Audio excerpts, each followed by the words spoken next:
Edgar Allan Poe. Eureka. Prólogo. Eureka fue escrito en 1847, pero es imposible saber cuánto tiempo lo pensó Poe.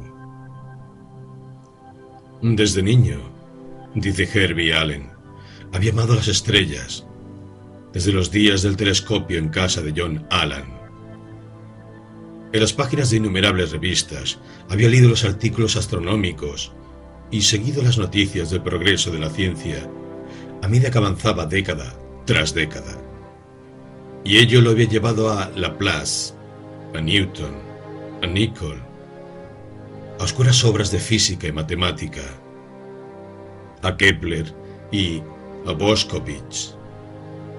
Casi toda su vida literaria habría de transcurrir antes de que aquella temprana ansiedad cosmogónica alcanzara fuerza obsesiva. Poe empezó la redacción en el triste periodo subsiguiente a la muerte de Virginia Clemm. De noche, paseando con Mrs. Clemm por el jardín de Cottage de Fordham, observaba el cielo que constituía el límite visible de ese universo cuya génesis y aniquilación se había propuesto revelar y explicar. La obra parece haber sido escrita rápidamente, obedeciendo a un impulso incontenible. La ya insana incomunicación de Poe con el mundo inmediato, la locura inminente que lo precipitaría a la muerte, pueden registrarse de manera dramática en las circunstancias exteriores a la composición de Eureka, e indirectamente en la obra en sí, en la medida en que su sagacidad y lucidez intelectual funcionan en el vacío, orgullosamente seguras de descubrir por sí solas las verdades últimas, con un mínimo de datos físicos y corroboraciones científicas. Su actitud al terminar la obra es la de un desequilibrado, como lo prueba su convicción de haber escrito un libro revolucionario, superior a todas las conjeturas cosmogónicas pasadas y presentes, y la triste crónica de su entrevista con el editor Putnam. Poe se presentó con aire nervioso, declarando que lo traía una cuestión de la más alta importancia. Sentándose frente a mi escritorio, y luego de mirarme durante un minuto con sus brillantes ojos, dijo por fin: «Soy Mr. Poe». Como es natural, me sentí todo oídos y sinceramente interesado por el autor de El Cuervo y el Escarabajo de Oro. «No sé realmente cómo empezar», dijo el poeta tras una pausa. «Se trata de una cuestión importantísima». Luego de otra pausa, y temblando de excitación, empezó a decirme que la publicación que venía a proponer era de un interés fundamental. El descubrimiento de la gravitación por Newton resultaba una mera fruslería comparado con los descubrimientos revelados en su libro. Provocaría inmediatamente un interés tan universal e intenso que el editor haría bien en abandonar todos sus restantes intereses y hacer de la obra el negocio de su vida. Bastaría para empezar una edición de 50.000 ejemplares, pero sería apenas suficiente. Ningún acontecimiento científico de la historia mundial se acercaba en importancia a las consecuencias que tendría la obra. Y todo esto, y mucho más, lo decía no irónicamente o bromeando, sino con intensa seriedad, pues clavaba en mí sus ojos como el viejo marinero. Por fin nos aventuramos a editar el libro, pero en vez de 50.000, tiramos 500 ejemplares. Como es natural, ni el libro ni las conferencias que basándose en él, pronunció Poe, resultaron inteligibles para la mentalidad de su tiempo. Los pocos que hubieran podido atisbar la verdadera importancia de Eureka, que es una importancia estética y espiritual, estaban en sus pináculos, en sus camarillas, lejos de todo contacto con alguien que jamás los había halagado. Eureka cayó en la misma nada que profetiza a la creación, y solo los lectores sensibles, los franceses sobre todo, desde Baudelaire hasta Paul Valéry, entendieron su especial hermosura y el perfecto derecho de su creador a calificarlo de poema y reclamar que como tal fuera leído. Puede interesar aquí esta síntesis del libro, hecha por el mismo Poe en una carta del 29 de febrero de 1848. La proposición general es esta: puesto que nada fue, en consecuencia, todas las cosas son. 1. Un examen de la universalidad de la gravitación, esto es, del hecho de que cada partícula tiende, no hacia ningún punto común, sino hacia toda otra partícula, sugiere la perfecta totalidad o absoluta unidad como fuente del fenómeno. 2. La gravedad no es sino el modo según el cual se manifiesta la tendencia de todas las cosas a retornar a su unidad original. No es sino la reacción del primer acto divino. 3. La ley reguladora del retorno, esto es, la ley de gravitación, no es sino un resultado necesario, del único modo posible y necesario, de irradiación uniforme de la materia a través del espacio. Esta irradiación uniforme es necesaria como base de la teoría nebular de Laplace. 4. El universo de los astros, a diferencia del universo espacial, es limitado. 5. La mente conoce la materia solo por sus dos propiedades, la atracción y la repulsión. En consecuencia, la materia es solo atracción y repulsión. Un globo de globos finalmente consolidado, siendo una sola partícula, carecería de atracción, esto es, de gravitación. La existencia de tal globo presupone la expulsión del éter separador que sabemos existe entre las partículas en su estado de difusión presente. Por lo tanto, el globo final sería materia sin atracción y repulsión. Pero estas últimas son la materia. Luego el globo final sería materia sin materia, esto es, no sería materia, debe desaparecer. Por lo tanto, la unidad es la nada. 6. La materia, al surgir de la unidad, surgió de la nada, esto es, fue creada. 7. Todo retornará a la nada, al retornar a la unidad. Lo que he propuesto revolucionará a su tiempo el mundo de la ciencia física y metafísica. Lo digo con calma, pero lo digo. La seguridad del último párrafo no se ha confirmado. Los hombres de ciencia que condescendieron a examinar Eureka lo han declarado por unanimidad un castillo de naipes. Hasta Humboldt, a quien estaba dedicado con tanto fervor el ensayo, guardó silencio. Se supone que desdeñoso, a una consulta del no menos fervoroso Baudelaire. No es en esos sectores donde hay que buscar la razón de la supervivencia de Eureka y su profundo atractivo por tantos lectores. En realidad, quienes se obstinan en seguir juzgando a Eureka por su valor científico, cometen el mismo error de Poe, sin ninguno de sus atenuantes. Los buenos lectores de este poema cosmogónico son aquellos que aceptan, en un plano poético, el vertiginoso itinerario intuitivo e intelectual que Poe les propone, y asumen por un momento ese punto de vista divino desde el cual él pretendió mirar y medir la creación. Nuestro tiempo tiene pocos poetas cosmogónicos. La poesía es siempre cosa sublunar. Es raro y vivificante descubrir esa actitud en uno que otro poeta, y la experiencia de leer al primer Jules Laforgue, por ejemplo, como la de leer Eureka, devuelve por un momento el espíritu a su verdadera situación en el cosmos, de la cual los hábitos mentales lo arrancan continuamente. Cuando Poe, en el pasaje quizás más hermoso de Eureka, nos coloca dentro de la inmensa Y mayúscula de la Vía Láctea, y nos muestra que el cielo que vemos más o menos estrellado depende solamente de que, en un caso, estamos mirando a lo largo de la Y,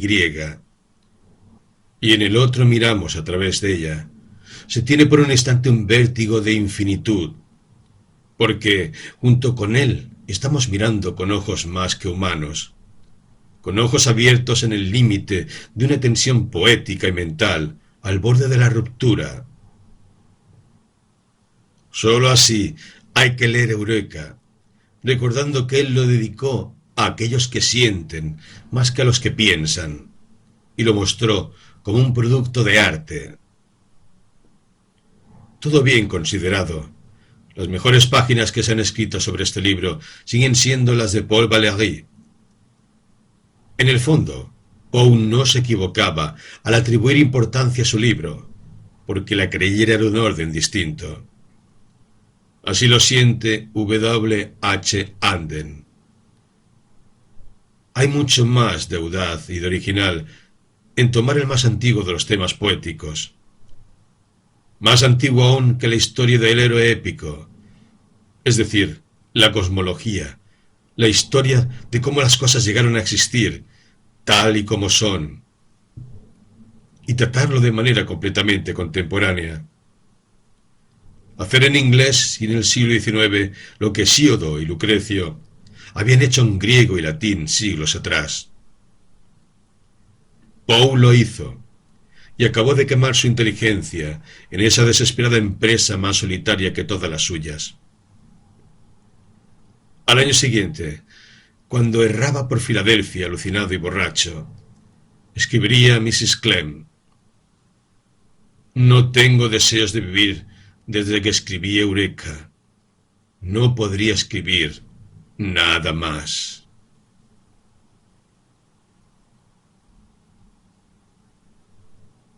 Eureka. Ensayo sobre el universo material y espiritual. Prefacio.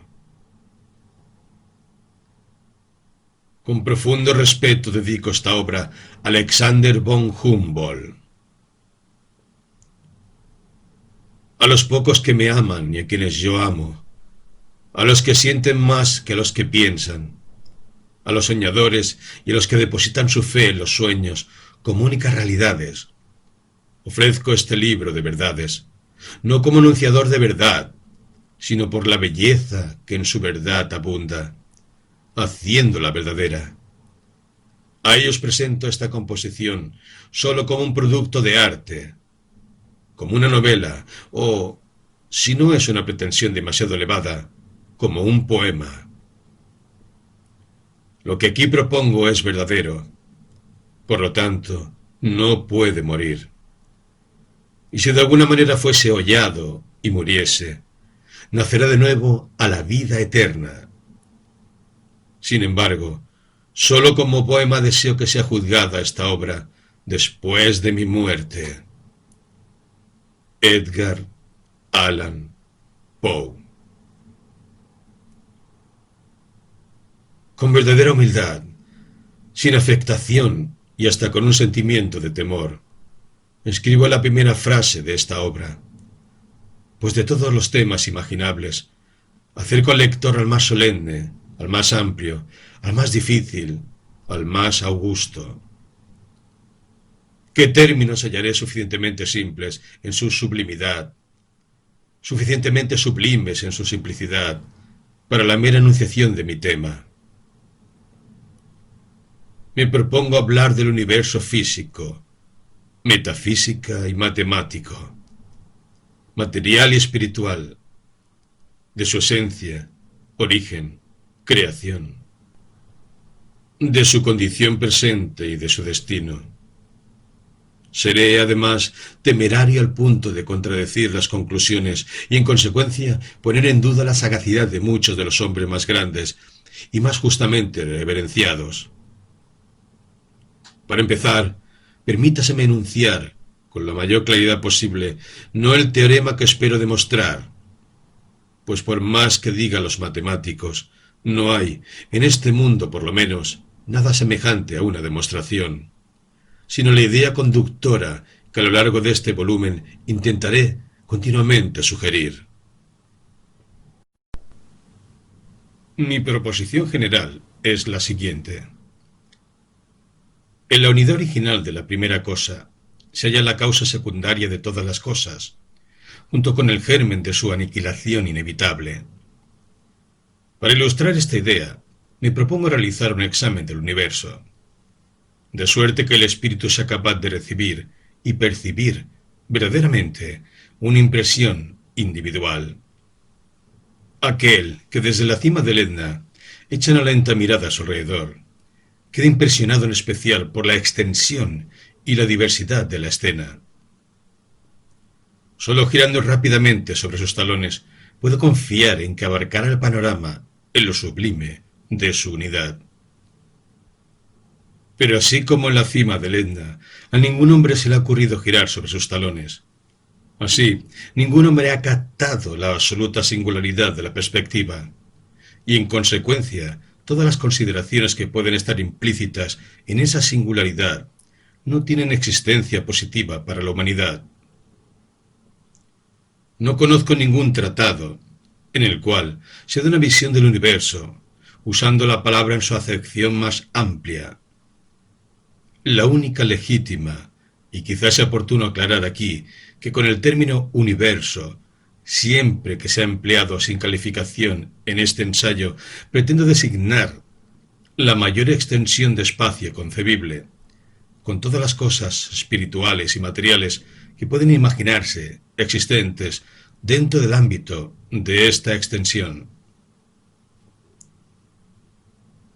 Al hablar de lo que está comúnmente implícito en la expresión universo, usaré una frase limitativa: el universo de los astros. Se verá luego por qué se considera necesaria esta distinción.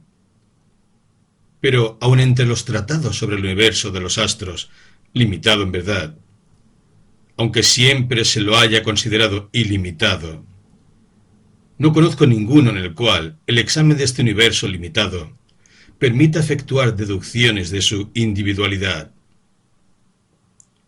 La mayor aproximación a esta obra se encuentra en el Cosmos de Alexander von Humboldt.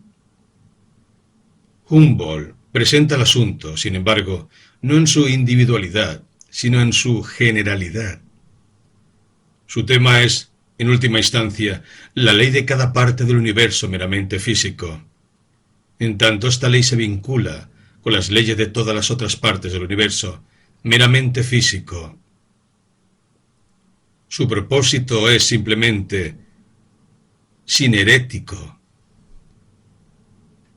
En una palabra,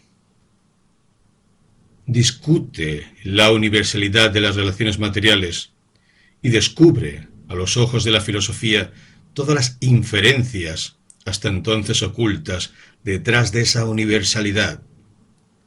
Pero, por admisible que sea la brevedad con que ha tratado cada punto particular de su asunto, la simple multiplicidad de esos puntos ocasiona, necesariamente, una acumulación de detalles y, en consecuencia, una complicación de ideas que excluye toda individualidad de impresión. Me parece que para obtener este último efecto, y junto con él, las consecuencias, las conclusiones, las sugestiones, las especulaciones, en el peor de los casos, las meras conjeturas que puedan resultar, necesitaremos una actitud mental semejante al movimiento de girar sobre los talones. Necesitamos una revolución tan rápida de todas las cosas alrededor del punto de vista central que, mientras las minucias se desvanezcan por completo, aun los objetos más importantes se fundan en uno solo. Entre las minucias desaparecidas en una visión de esta suerte, deberían figurar todas las cosas exclusivamente terrenas. La Tierra debería ser considerada tan solo en sus relaciones planetarias. Para este punto de vista, un hombre se convierte en la humanidad en un miembro de la familia cósmica de las inteligencias.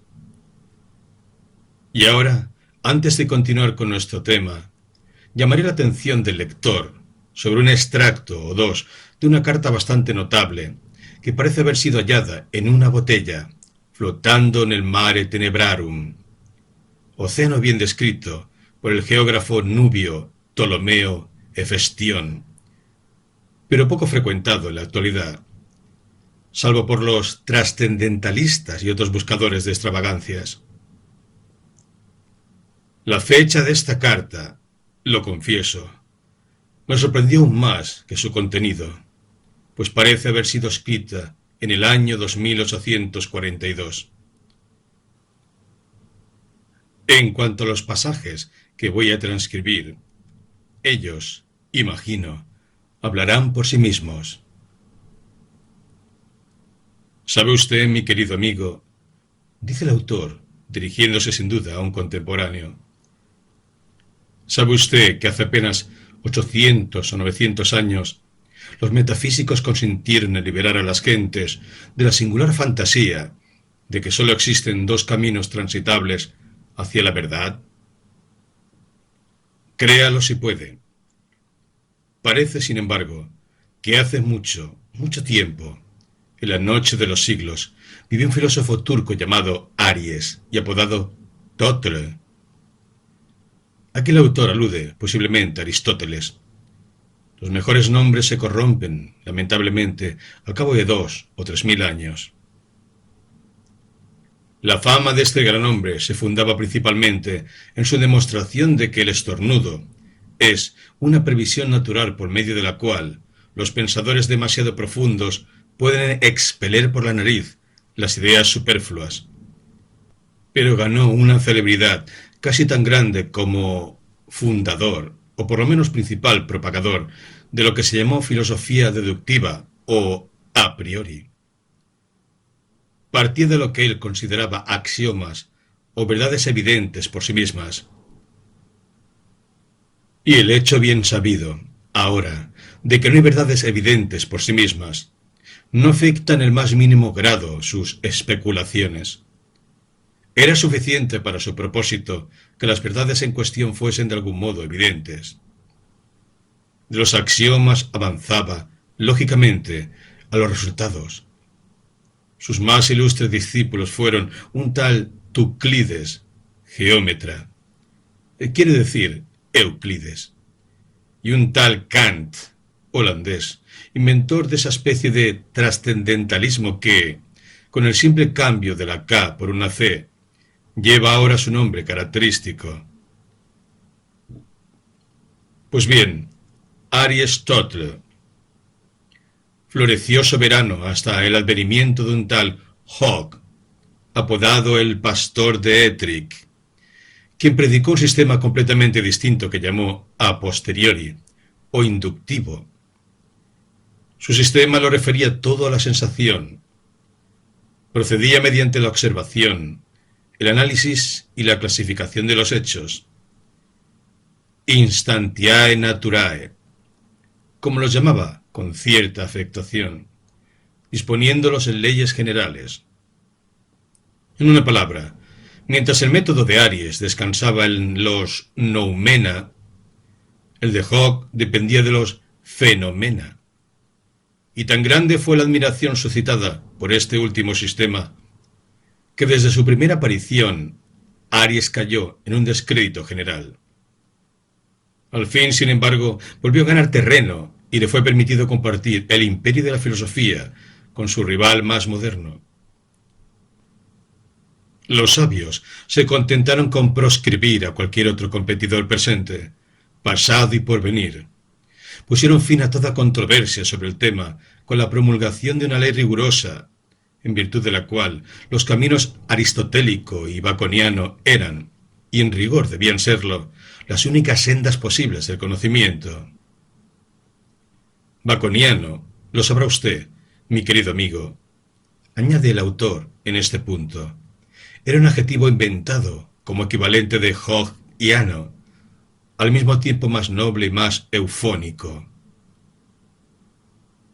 Le aseguro categóricamente, continuó la epístola, que le expongo estas cuestiones con imparcialidad, y le será fácil entender cuántas restricciones realmente absurdas debieron retardar en aquellos días el progreso de la verdadera ciencia, la cual realiza sus más importantes avances, como lo muestra toda la historia, por saltos aparentemente intuitivos. Esas antiguas ideas redujeron a la investigación a arrastrarse. Y no necesito insinuarle que el arrastrarse entre los varios medios de locomoción tiene mucha importancia en sí mismo. Pero, porque la tortuga esté segura sobre sus pies, ¿debemos cortar las alas a las águilas? Durante muchos siglos fue tan grande la infatuación, en especial con Hogg, que tuvo una interrupción virtual de todo pensamiento digno de este nombre. Nadie osaba proclamar una verdad que debía únicamente a su alma. Poco importaba que la verdad fuese demostrable como tal, pues los filósofos dogmatizantes de la época solo tenían en cuenta el camino por el cual se confesaba haberlas alcanzado. El fin, para ellos, era un punto sin importancia, un punto cualquiera. «Los medios», vociferaban. «Veamos los medios». Y si, escudriñando los medios, se veía que no entraba ni bajo la categoría Hogg, ni bajo la categoría Aries, que significa carnero, pues entonces los sabios no seguían adelante, sino que, tratando al pensador de loco y motejándolo de teórico, en lo sucesivo se negaban a tener trato con él o con sus verdades. Ahora bien, mi querido amigo, continuó el autor en la carta, no puede sostenerse que mediante el sistema que consiste en arrastrarse, adoptado con exclusividad, hubieran llegado los hombres al máximo de verdad, ni siquiera en una larga serie de edades, pues la represión de la imaginación es un mal que ni siquiera compensaría la absoluta certeza de la marcha del caracol.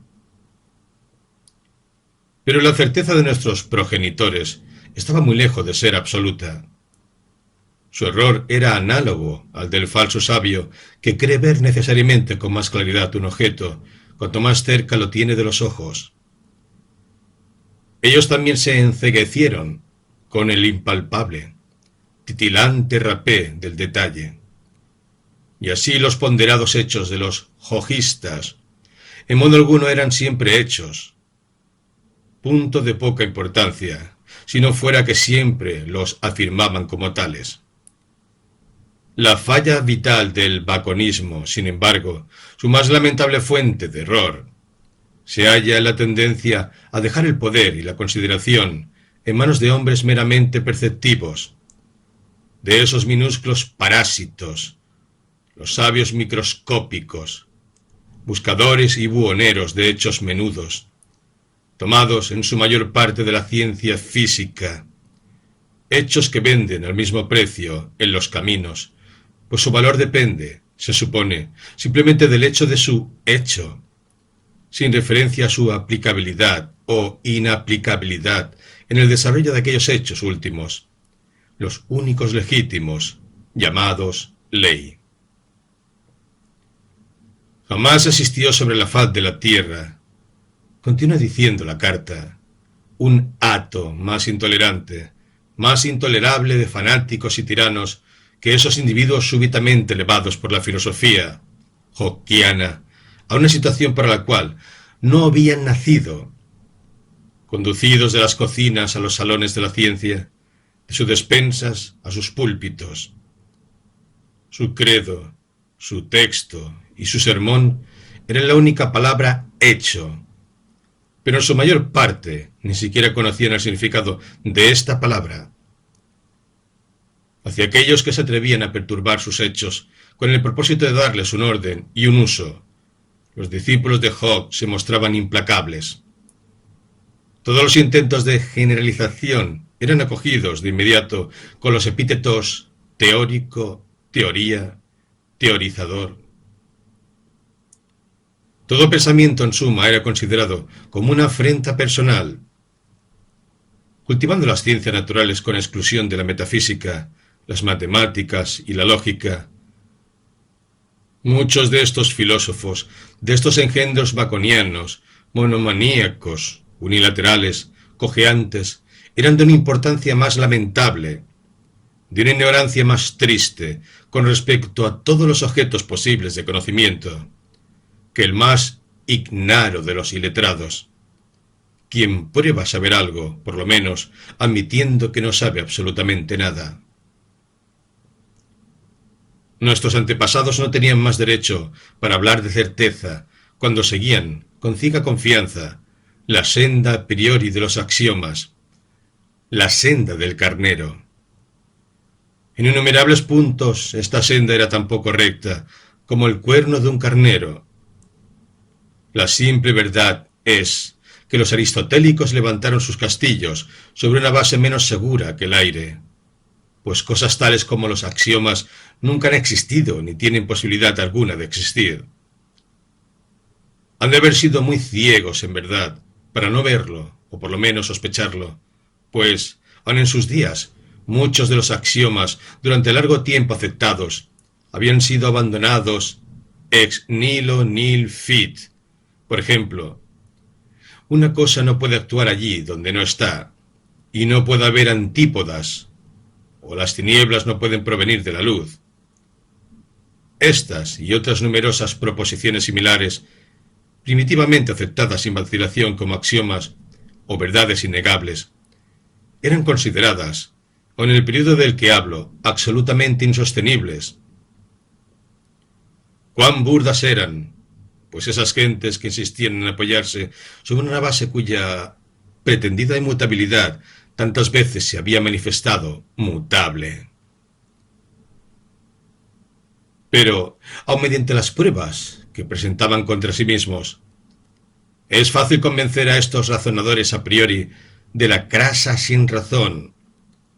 Es fácil mostrar la futilidad, la inconsistencia de sus axiomas en general.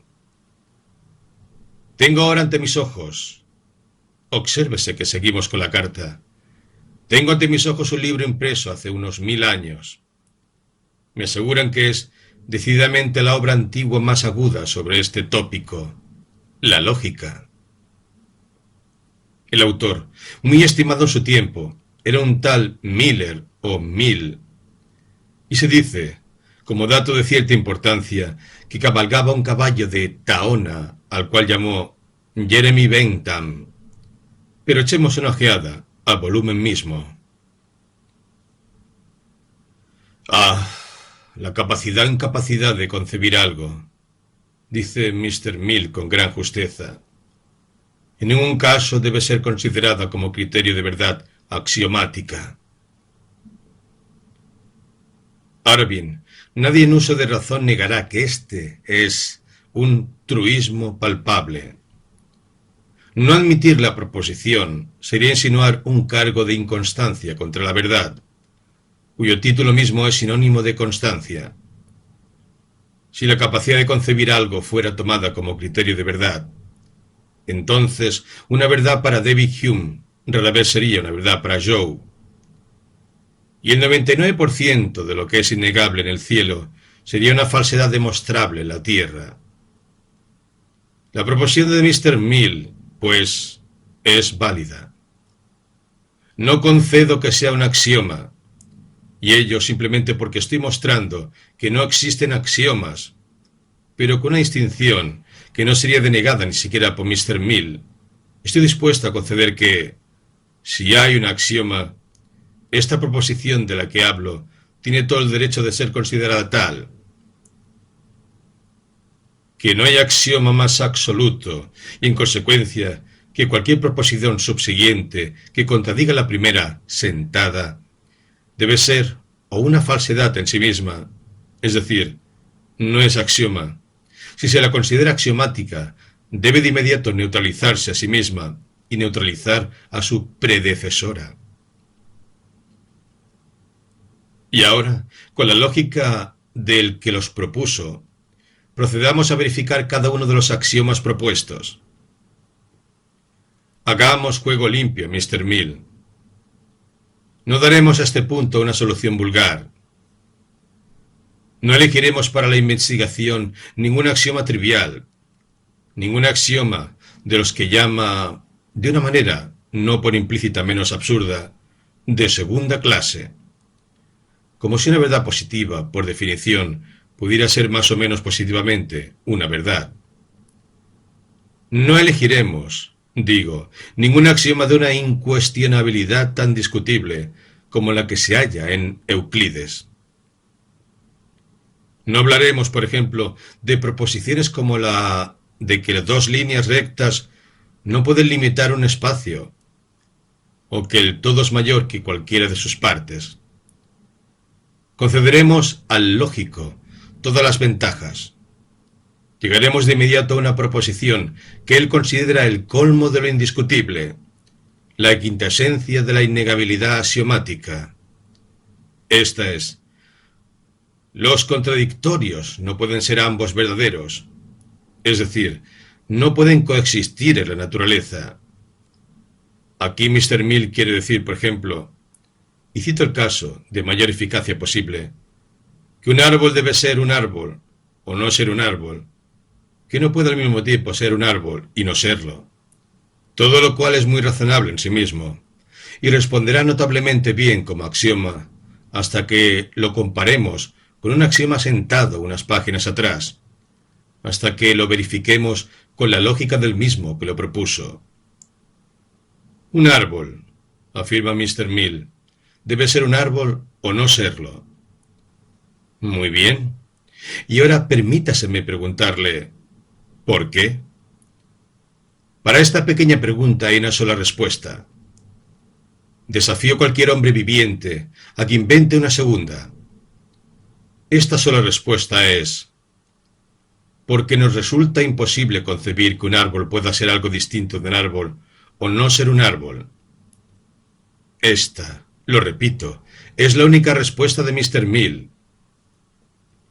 No pretenderá insinuar otra, y sin embargo, según su propia exposición, su respuesta evidentemente no es tal. Pues, ¿no nos ha pedido ya que admitamos, como un axioma, que la capacidad o incapacidad no debe ser tomada en ningún caso como criterio de verdad axiomática? Así absolutamente toda su argumentación anda a la deriva. No se nos diga que debe hacerse una excepción a la regla general en los casos en que la imposibilidad de concebir es tan grande como cuando se nos pide que concibamos un árbol que al mismo tiempo sea un árbol y no lo sea. No se intente, digo, apremiarnos a que aceptemos esta inepcia, pues, en primer lugar, no hay grados de imposibilidad, y por lo tanto, ninguna concepción imposible puede ser más imposible que cualquier otra concepción imposible. En segundo lugar, el mismo Mr. Mill, sin duda después de mucho deliberar, ha excluido con suma claridad y razón toda oportunidad de excepción, enfatizando su proposición de que, en ningún caso, la capacidad o incapacidad de concebir debe ser tomada como criterio de verdad axiomática. En tercer lugar, aun admitiendo excepciones, queda por verse cuál es aquí la excepción admisible. Que un árbol pueda ser un árbol y no serlo es una idea que quizás sostuvieran los ángeles o los demonios y que sin duda sostiene un loco o un trascendentalista. Si discuto con estos antiguos, continúa el autor de la carta, no es tanto a causa de la transparente frivolidad de su lógica, que, hablando con franqueza, carecía de base, de valor y era absolutamente fantástica, como a causa de su pomposa e infatuada prescripción de cualquier otro camino hacia la verdad, que no fuera alguno de los dos senderos estrechos y tortuosos. Uno para arrastrarse y otro para reptar, a los cuales, en su ignorante perversidad, osaron confinar el alma, que nada ama tanto como volar por esas regiones de ilimitable intuición que ignoran en absoluto los senderos. De paso, mi querido amigo, no es una prueba de la esclavitud mental impuesta a esas gentes fanáticas por sus Hawks y sus Rams, el que, a pesar de la eterna charla de sus sabios acerca de los caminos de la verdad, ninguno de ellos hubiera dado, aunque fuese por casualidad, con el que ahora vemos tan claramente como el más ancho, el más recto y el más transitable de todos los simples caminos, con la gran avenida, la majestuosa vía real de lo consistente. ¿No es asombroso que no hayan sabido deducir de las obras de Dios la consideración de vital importancia de que una perfecta consistencia no puede ser sino una verdad absoluta? Cuán fácil, cuán rápido nuestro progreso desde el reciente advenimiento de esta proposición. Gracias a ella, la especulación salió de manos de los topos y fue entregada como un deber, más que como una tarea, a los verdaderos pensadores, los únicos verdaderos, a los hombres de cultura general y ardiente imaginación. Estos últimos, nuestros Keplers, nuestros Laplaces, especulan, teorizan. Estos son los términos. ¿Se imagina usted la risa de desdén con que serían recibidos por nuestros progenitores si les fuera posible mirar sobre mi hombro mientras escribo? Los Keplers, repito, especulan, teorizan, y sus teorías van siendo corregidas, reducidas, cribadas, clarificadas poco a poco por sus residuos de inconsistencia, hasta que, por fin, aparece la consistencia manifiesta y saneada, una consistencia que para el más estólido, por ser consistencia, es una verdad absoluta e indiscutible. Con frecuencia he pensado, amigo mío, que estos dogmáticos de hace 1000 años se habrán devanado los sesos para determinar por cuál de los dos ponderados caminos llega el criptógrafo a solucionar las claves más complicadas, o por cuál de ellos Champollion condujo a la humanidad hacia esas importantes e innumerables verdades que durante tantos siglos habían yacido sepultadas en los jeroglíficos fonéticos de Egipto. En especial, ¿no les habrá costado cierto trabajo a esos fanáticos determinar por cuál de los dos caminos se había alcanzado la más importante y sublime de todas sus verdades? ¿La verdad, el hecho de la gravitación? Newton la dedujo de las leyes de Kepler. Kepler admitió que había conjeturado esas leyes, leyes cuya investigación reveló al más grande de los astrónomos ingleses el principio, la base de todo principio físico existente, más allá del cual entramos de inmediato en el nebuloso reino de la metafísica. Sí, Kepler conjeturó esas leyes, es decir, las imaginó. De haberle pedido que señalara si las había alcanzado por el camino deductivo o por el inductivo, su respuesta quizá hubiera sido: nada sé de caminos, pero conozco la maquinaria del universo. Esto es todo. La aprendí con mi alma. La alcancé por la simple fuerza de la intuición. ¡Ay, pobre ignorante! No hubiera podido decirle cualquier metafísico que lo que él llamaba intuición no era sino la convicción resultante de deducciones o inducciones tan oscuras en sus procesos que habían escapado a su conciencia, eludido su razón o desafiado su capacidad de expresión. Gran lástima que algún moralista no lo hubiera iluminado acerca de todo esto. Cuánto le habría confortado en su lecho de muerte saber que, en cambio de haber marchado intuitivamente, indecorosamente, había avanzado en realidad con decoro, legítimamente, es decir, a la manera de Hawke, o por lo menos de Ram, por los vastos salones donde yacían resplandecientes, sin vigilancia, y hasta entonces no tocados ni vistos por mortales, los imperecederos y preciosos secretos del universo. Sí, Kepler fue esencialmente un teórico, pero este título, ahora tan sagrado, era en aquellos antiguos tiempos un epíteto de soberano desprecio. Solo ahora los hombres comienzan a apreciar al divino anciano, a simpatizar con la rapsodia profética y poética de sus palabras, por siempre memorables. Por mi parte, continúa el corresponsal desconocido, ardo con fuego sagrado solo de pensar en ellas, y siento que nunca me cansaré de oírlas. Para terminar esta carta, concédame el verdadero placer de transcribirlas una vez más. No me importa que mi obra sea leída hoy o por la posteridad. Puedo esperar un siglo a mis lectores si el mismo Dios esperó 6000 años un observador. Triunfo. He robado el secreto de oro de los egipcios. Me entrego a mi furia sagrada. Aquí terminan mis citas de esta epístola tan inexplicable y quizá algo impertinente. Y tal vez sería locura comentar, en cualquier sentido, las quiméricas, por no decir revolucionarias fantasías del autor, quien quiera que sea. Fantasías tan radicalmente en pugna con las opiniones bien vistas establecidas de esta época. Sigamos pues con nuestra tesis legítima, el universo. Esta tesis admite una elección entre dos maneras de discurrir. Podemos ascender o descender. Comenzando por nuestro propio punto de vista, la Tierra, en la cual nos hallamos, podemos pasar a los otros planetas de nuestro sistema, luego al Sol, de ahí a todo nuestro sistema considerado colectivamente, y de ahí a través de otros sistemas, más allá, indefinidamente, o comenzando lo alto, por algún punto tan definido como quepa entenderlo o concebirlo.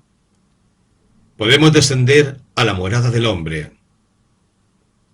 Por lo común, es decir, en los ensayos corrientes de astronomía, se adopta con cierta reserva el primero de estos modos, y ello por la evidente razón de que, siendo su objeto los meros hechos y los principios astronómicos, se le alcanza mejor ascendiendo gradualmente desde lo conocido, por ser próximo, hacia el punto en que toda certeza se pierde en lo remoto.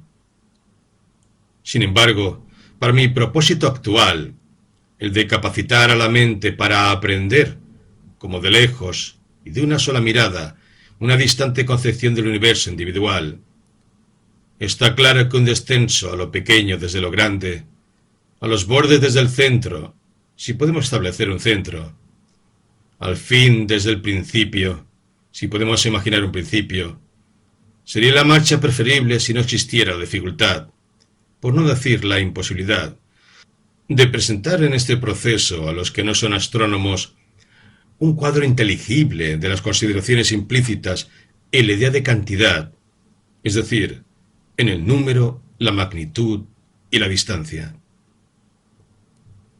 Ahora bien, la distinción, la inteligibilidad, en todo sentido, es un carácter esencial de mi plan general.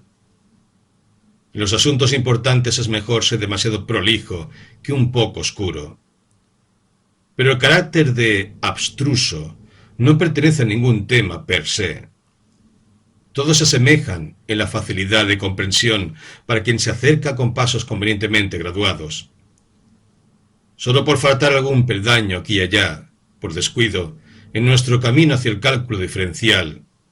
Este último no es tan sencillo como un soneto de Mr. Solomon Seesaw. Para no dejar, pues, ninguna posibilidad de malentendido, considero conveniente proceder como si aun los hechos más evidentes de la astronomía fueran desconocidos para el lector. Combinando los dos modos de discusión a los cuales me he referido, me propongo procurarme las ventajas peculiares de cada uno, y muy especialmente la de la iteración en detalle, que será una consecuencia inevitable del plan. Comienzo por descender y reservo para el retorno ascendente aquellas indispensables consideraciones sobre la cantidad a las cuales he aludido ya. Comencemos enseguida con la más simple de las palabras: infinito. Esta, como Dios, espíritu y algunas otras expresiones que tienen equivalentes en todas las lenguas, en modo alguno es expresión de una idea, sino un esfuerzo hacia ella. Representa un intento posible hacia una concepción imposible. El hombre necesitaba un término para indicar la dirección de este esfuerzo. La nube tras la cual se halla, por siempre invisible, el objeto de esta tentativa. En fin, se requería una palabra por medio de la cual un hombre pudiera ponerse en relación de inmediato con otro hombre y con cierta tendencia del intelecto humano. De esta exigencia surgió la palabra infinito, la cual no representa, pues, sino el pensamiento de un pensamiento. Con respecto a este infinito, el infinito espacial, oímos decir con frecuencia que su idea es admitida por la inteligencia, es aceptada, es sostenida a causa de la dificultad mayor que presenta la concepción de un límite. Pero esta es simplemente una de sus frases con las cuales los pensadores, aun profundos, desde tiempos inmemoriales, se han complicado con frecuencia en engañarse a sí mismos. El subterfugio se esconde en la palabra dificultad. La inteligencia, nos dicen, sostiene la idea de espacio ilimitado, por la gran dificultad que haya en sostener la de espacio limitado. Ahora bien, si la proposición fuera planteada con lealtad, su absurdo resultaría transparente de inmediato.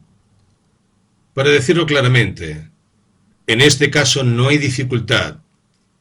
La aserción propuesta, presentada de acuerdo con su intención y su sofistería, sería así.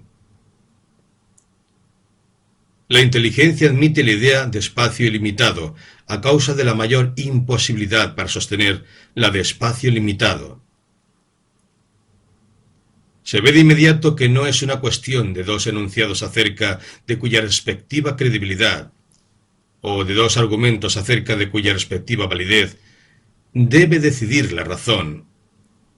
Se trata de dos concepciones en abierto conflicto, cada una de las cuales se confiesa imposible, pero se supone que el intelecto es capaz de sostener una de ellas a causa de su mayor imposibilidad de sostener la otra.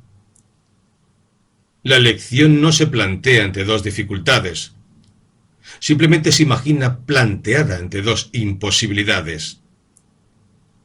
Ahora bien, en la primera hay grados, en la última no, exactamente como lo insinúa el impertinente autor de la carta. Una tarea puede ser más o menos difícil, pero o es posible o es imposible. Ahí no existen grados.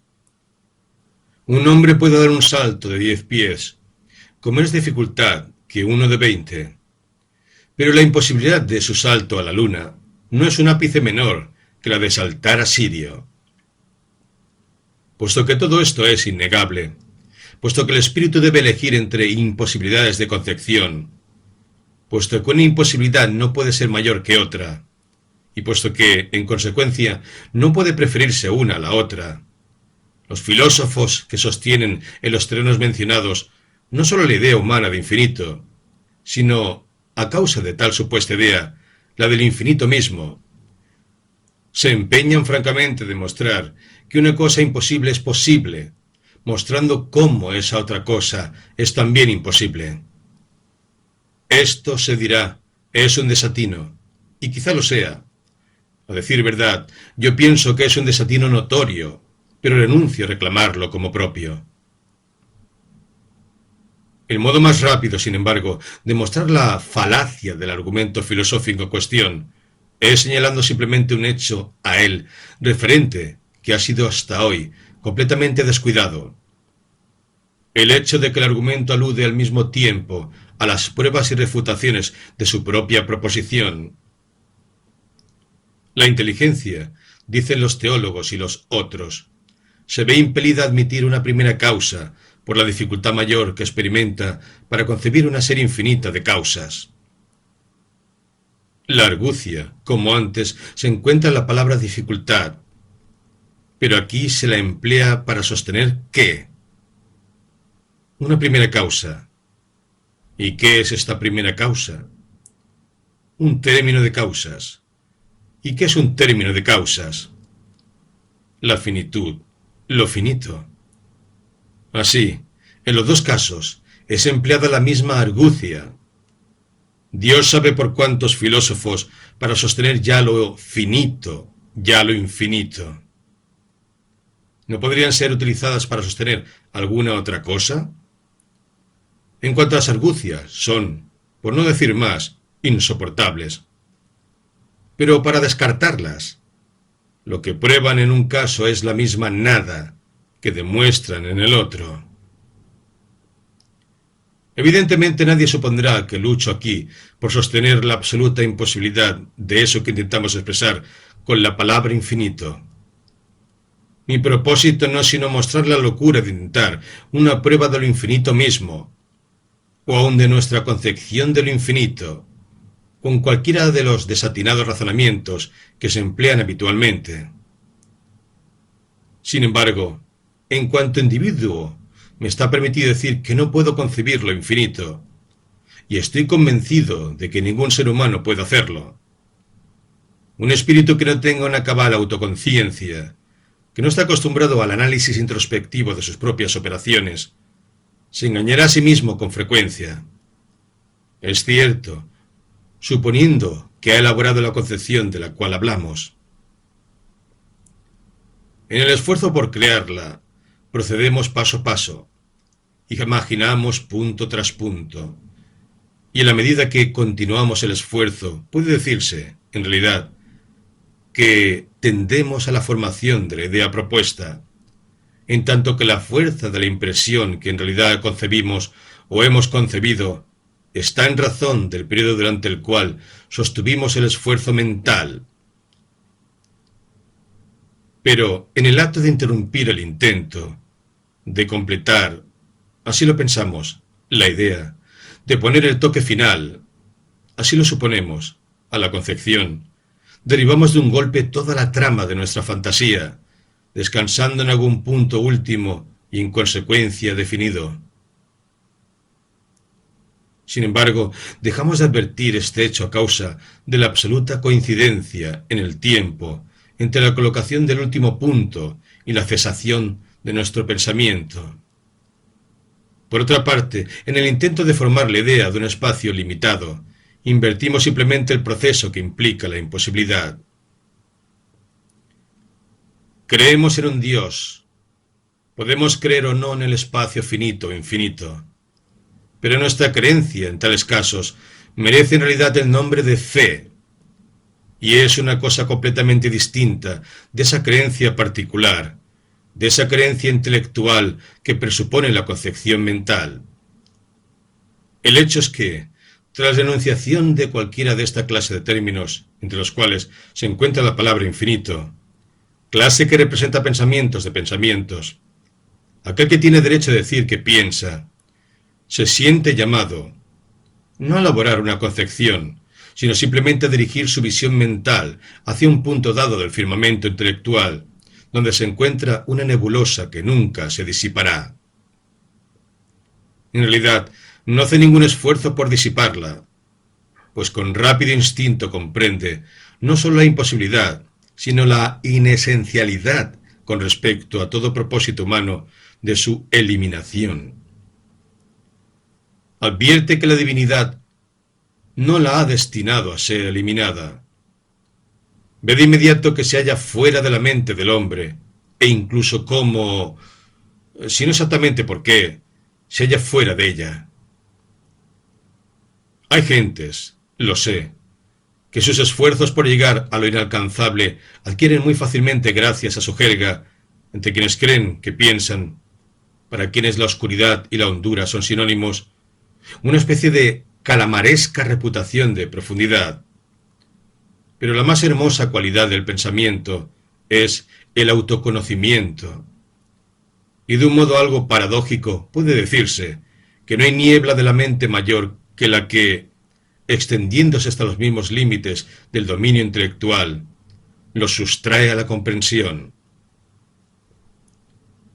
Se comprenderá ahora que, al usar la expresión infinito espacial, no pido al lector que elabore la imposible concepción de un infinito absoluto. Aludo simplemente a la mayor extensión concebida de espacio, dominio tenebroso y fluctuante que se encoge y se agranda según las vacilantes energías de la imaginación. Hasta ahora se ha considerado el universo de los astros como coincidente con el universo propiamente dicho, como lo he definido al comienzo de este discurso.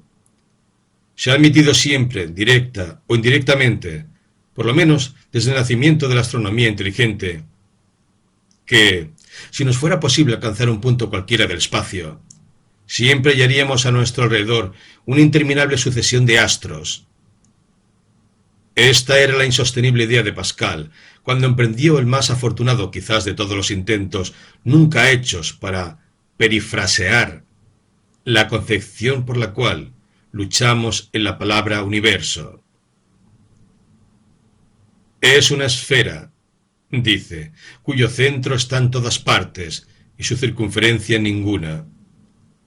Pero, aunque su presunta definición no es en realidad una definición del universo de los astros, podemos aceptarla con cierta reserva mental como una definición suficientemente rigurosa para cualquier propósito práctico del universo propiamente dicho, es decir, del universo espacial. Consideremos, pues, este último como una esfera, cuyo centro está en todas partes y su circunferencia ninguna.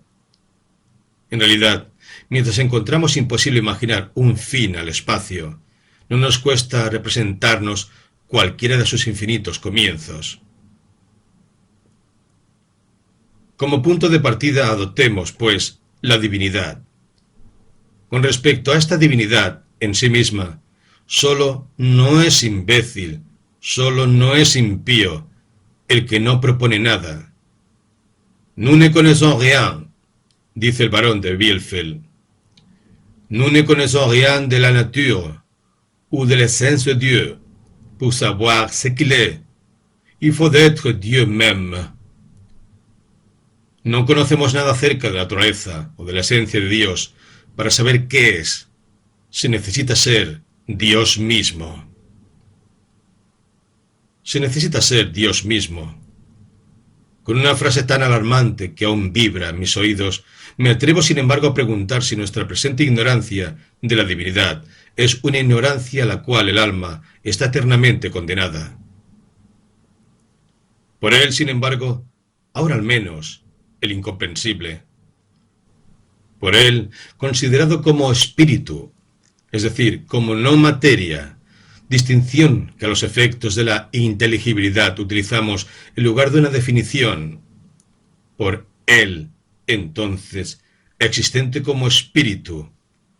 Contentémonos esta noche con suponer que ha sido creado, sacado de la nada, gracias a su voluntad, en algún punto del espacio que tomaremos como centro, en algún periodo que no pretendemos determinar, mas en todo caso remotísimo. Por él, repito, supongamos que ha sido creado. ¿Qué? Este es un momento vital de importancia en nuestras reflexiones. ¿Qué es eso que tenemos derecho de suponer? La única cosa que tenemos derecho de suponer, que fue primaria y solamente creado. Hemos llegado a un punto en que solo la intuición puede ayudarnos, pero permítaseme repetir la idea que ya he sugerido como la única adecuada para expresar qué es la intuición. No es sino la convicción que surge de esas inducciones o deducciones cuyos procesos son tan oscuros que escapan a nuestra ciencia, eluden nuestra razón o desafían nuestra capacidad de expresión. Entendido esto, afirmo ahora que una intuición por completo irresistible, aunque inexpresable, me fuerza a la conclusión de que lo que Dios creó originariamente, esa materia que por obra de su voluntad sacó primero de su espíritu de la nada, no pudo haber sido sino materia en su extremo estado concebible. ¿De qué? de simplicidad. Esta será la única suposición absoluta de mi discurso. Uso la palabra suposición en su sentido corriente. Sin embargo, sostengo que aun esta primera proposición está lejos, muy lejos de ser realmente una simple proposición. Nada, ninguna conclusión humana ha sido nunca deducida en realidad con más certeza, con más regularidad, con más rigor. Pero, ¡ay! El proceso cae fuera del análisis humano, en todo caso más allá de las posibilidades del lenguaje humano. Hagamos ahora el intento de imaginar lo que debe ser la materia cuando se halla en un absoluto estado de simplicidad. Y si se halla en ese estado, aquí la razón vuela de inmediato hacia lo indiviso, hacia una partícula, hacia la partícula de una clase, de un carácter, de una naturaleza, de un tamaño, de una forma. Una partícula, en consecuencia, sin forma ni vacío. Una partícula que lo sea efectivamente en todos sus puntos. Una partícula absolutamente única, individual, indivisa, y no solo indivisible por el hecho de que aquel que la creó, gracias a su voluntad, puede, mediante un ejercicio infinitamente menos enérgico de la misma, con toda naturalidad, dividirla. La unidad es, pues, todo lo que predico de la materia originalmente creada, pero me propongo mostrar que esta unidad es un principio suficiente para explicar la constitución, los fenómenos existentes y la aniquilación absolutamente inevitable, por lo menos del universo material. La voluntad de ser la partícula primordial ha completado el acto, más propiamente, la concepción de la creación. Pasamos ahora al propósito último, para el cual vamos a suponer creada la partícula. Es decir, el propósito último en la medida en que nuestras consideraciones nos permiten verlo. La constitución del universo a partir de esta partícula. Esta constitución se ha efectuado mediante el cambio forzado de la condición original y, en consecuencia, normal de unidad, a la condición anormal de pluralidad. Una acción de este carácter implica reacción. Una difusión a partir de la unidad, bajo esas condiciones, implica una tendencia indestructible hasta ser satisfecha. Pero sobre estos puntos me extenderé más adelante. Suponer la absoluta unidad de la partícula primordial implica suponer su infinita divisibilidad. Imaginemos, pues, que la partícula no se agota absolutamente en su difusión en el espacio. Supongamos que la partícula como centro se irradia esféricamente, en todas direcciones, hasta distancias inconmensurables, pero definidas. En el espacio antes vacío, cierto número inmenso, si bien limitado, de una pequeñez imaginable, pero no infinita. Ahora bien, con respecto a estos átomos así difundidos o en difusión, ¿qué condiciones nos está permitido, no presumir, sino inferir, tanto de la consideración de su fuente como del propósito aparente de su difusión? Siendo la unidad su fuente y la diferencia a partir de la unidad el designio manifestado en su difusión, tenemos el derecho de suponer que este carácter persiste, por lo menos en general, en todo designio, y forma parte del designio mismo. Es decir, tendremos el derecho de concebir continuas diferencias en todos los puntos, a partir de la unicidad y la simplicidad del origen. Pero estas razones nos justificarán para imaginar a los átomos heterogéneos, disímiles, desiguales y no equidistantes. Más explícitamente, vamos a considerar que no hay dos átomos en el momento de su difusión de la misma naturaleza, la misma forma o el mismo tamaño. Y después de realizarse su difusión en el espacio, ¿debe entenderse que todos ellos están entre sí a distancias absolutamente distintas?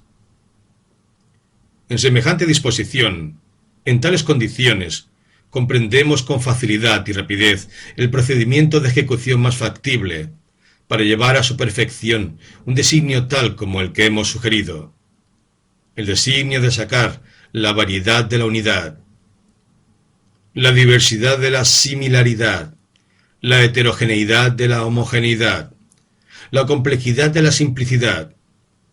En una palabra, la mayor multiplicidad de relación posible a partir de la unidad categóricamente independiente.